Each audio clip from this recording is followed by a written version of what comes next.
जैसा कि last episode में हमने देखा कि यू हाओ और बाकी सभी एडवांस कॉन्टिनेंटल मैच में आ गए हैं और अभी फर्स्ट नॉकआउट मैच शुरू होने वाला है।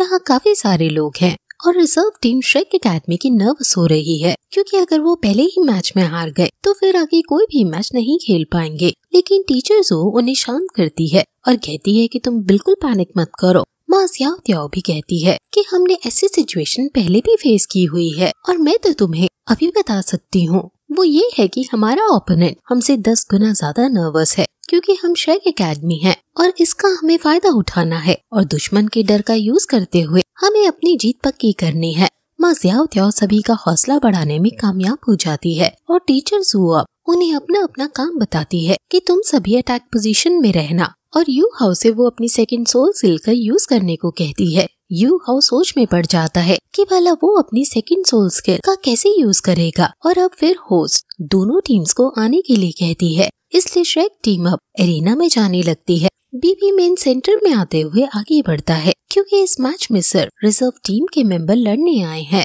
और इनमें सबसे ताकतवर बीबी है।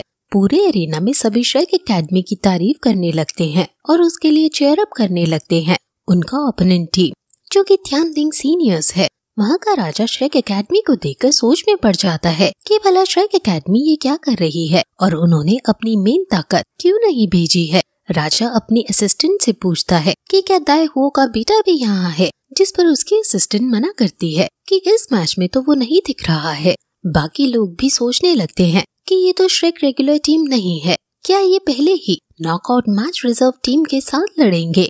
यू हाओ को तांगशान वाला ऑरा महसूस होने लगता है क्योंकि तांगशान ने भी अपने नाम बनाने की जर्नी कॉन्टिनेंटल एडवांस ट्रेनिंग से स्टार्ट की थी और अगर आपको वो पार्ट फिर से देखना है तो आप आई बटन पर दिए गए लिंक पर क्लिक करके देख सकते हैं। श्रेक डेविल्स अब अपनी प्लानिंग करते हैं और बीबी कहता है कि हमें सिर्फ जीतना ही नहीं बल्कि हमें श्रेक एकेडमी की जीत को बहुत सुंदर तरीके से जीतना है और अब यू हाओ उन्हें उनकी पोजीशन और रोल बताता है। अब होस्ट वहाँ आती है और अनाउंस करती है कि त्यानलिंग सीनियर्स और श्रेक एकेडमी के बीच ये मैच शुरू होगा और फिर गेम स्टार्ट हो जाता है।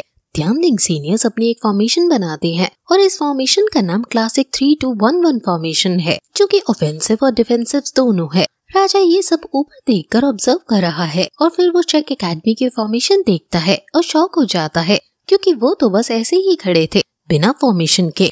अब श्रेक एकेडमी से यू हाओ आगे आता है और वो अपने सेकंड स्पिरिट रिंग जिससे वो जितनी चाहे उतनी लेवल की सोल रिंग्स का भ्रम यानी इल्यूजन पैदा कर सकता है उसको यूज करता है और वो शुरू में ही 1 लाख साल पुरानी सोल रिंग को सबके सामने रखता है। ये देखकर सब हैरान हो जाते हैं कि आखिर इतनी सी उम्र में ये बच्चा इतना टैलेंटेड है। लेकिन फिर वो अपनी सोल रिंग और निकालता है और 2 लाख साल पुरानी, फिर 3 लाख साल पुरानी, फिर 5 लाख साल और फिर फाइनली 6 लाख साल पुरानी सोल रिंग वो अपनी उन्हें दिखाता है और ये देखकर सभी हाथ में आ जाती है। राजा भी शॉक में ये देखकर खड़ा हो जाता है कि आखिर ये किस तरह का मॉन्स्टर है। उसकी सोल रिंग बाहर तक नजर आने लगती है और इसी डर की वजह से त्यानलिंग सीनियर्स तुरंत डिफेंसिव पोजीशन में आ जाते हैं और डिफेंसिव फॉर्मेशन की वजह से वो सभी अब पास पास आकर खड़े हो जाते हैं और इसी बात का फायदा उठाकर वैन टोंग तुरंत यू हाओ के पीछे आ जाता है और दोनों अपनी फ्यूजन मार्शल सोल टेक्निक का यूज करके गोल्डन रोड का यूज करते हैं क्योंकि वो सभी पास पास थे। इसलिए जो एक ड्रॉबैक गोल्डन रोड में है कि ये सिर्फ स्ट्रेट लाइन में जाती है वो ओवरकम हो जाती है और ओपोनेंट गोल्डन रोड के अंदर जम जाते हैं और गेम फिर यहीं ओवर हो जाता है। ये देखकर सभी लोग हैरान हो जाते हैं कि ये मैच तो शुरू होते ही खत्म हो गया। होस्ट भी श्रेक एकेडमी को विनर अनाउंस कर देती है और यू हाओ भी कहता है कि तुम सब याद रखना कि हम श्रेक एकेडमी से हैं और ऊपर से हम तांगसेक से भी बिलोंग करते हैं।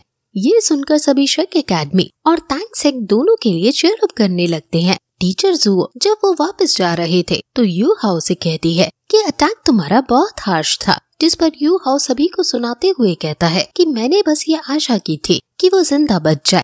ये सुनकर सभी और ज्यादा डर जाते हैं और समझ जाते हैं कि ये असली मॉन्स्टर है और श्रेक एकेडमी का मोटो ही मॉन्स्टर को क्रिएट करना है।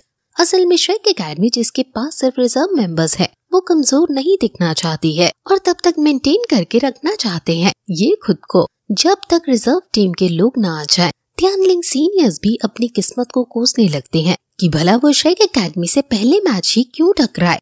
बाहर जाते जाते सभी लोग उनके जीत का जश्न मनाने लगते हैं और जैसे ही वो अपने होटल में पहुंचते हैं, वैंग डोंग और यू हाओ दोनों बेहोश हो जाते हैं क्योंकि उन दोनों की सोल बार बहुत ज्यादा कंज्यूम हो गई थी। टीचर जो इन दोनों को एक ही बेड पर सुला देती है और कहती है कि अब 3 दिन बाद मैच होगा हमारा, और बीबी यू हाओ के इस प्लान की काफी तारीफ करता है। अब फिर रात को वैंग डोंग की आंख खुलती है और वो अपने बगल में यू हाओ को सोता दे उसे लात मारकर उठा देता है कि आखिर तुम्हारी हिम्मत कैसे हुई मेरे पास सोने की। यू हाओ ऑकवर्ड फील करते हुए कहता है कि आखिर तुम्हें दिक्कत क्या है, यहाँ हम सभी लड़के हैं तो कहीं भी सो सकते हैं, और मुझे याद नहीं कि मैं कैसे सोया।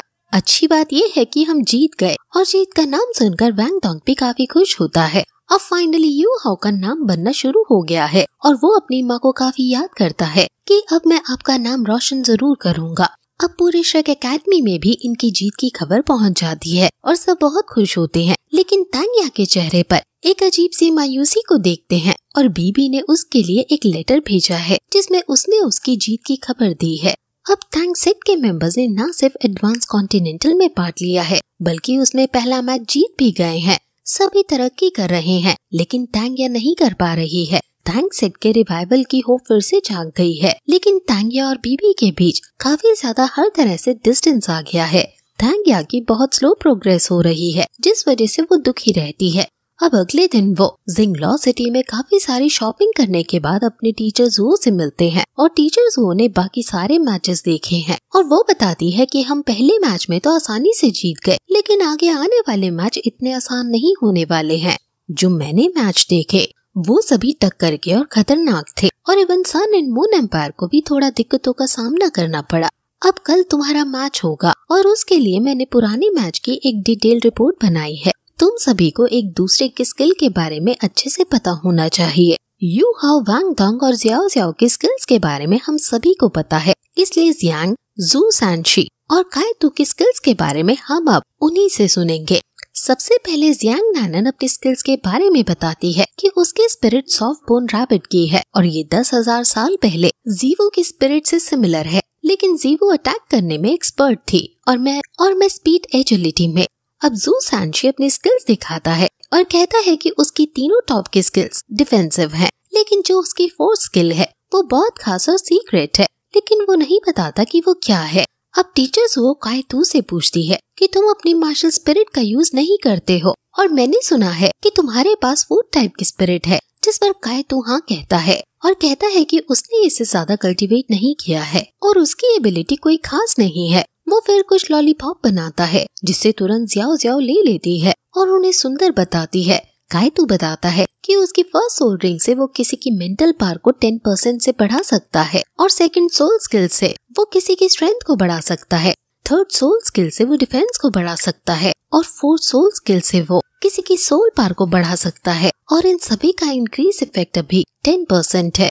ये सुनकर टीचर जो शॉक हो जाती है क्योंकि ये बहुत ज्यादा है। दाई हो यांग भी ये बात कहता है कि हमने बेकार में इतने 4 टाइप सोल ब्रांच के मास्टर को ऐसे ही छोड़ रखा था। टीचर्स वो भी कहती है कि तुम सब सच में एक मॉन्स्टर हो।